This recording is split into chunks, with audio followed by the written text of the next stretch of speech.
So a rough draft is not the same thing as a first draft. I think we can call a first draft, the book is as done as you can make it, right?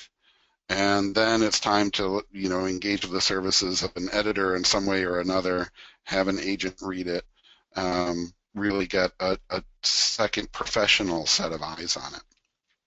But a rough draft for us, and what we're going to talk about today, is really the raw material of the book itself or the short story. When I say story today, assume that I mean short story, novel. This works for screenplays, whatever it is you're writing. Novel, nonfiction, book, memoir, etc.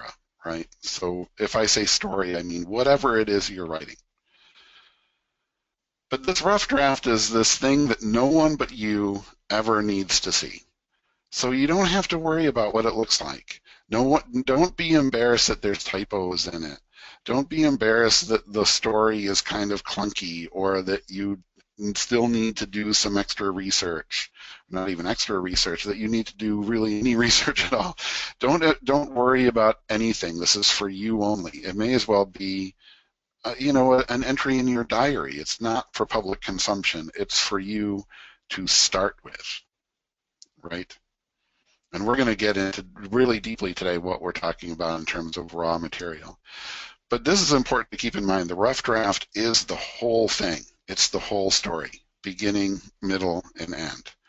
Keep going all the way through. This doesn't work if you write your prologue really fast and you're doing all of the things that we talk about today, and then at the end of that you go back and start suffering over it and worrying that is it perfect, and looking at every single punctuation mark and rereading every word and then reading it backwards and doing all those things.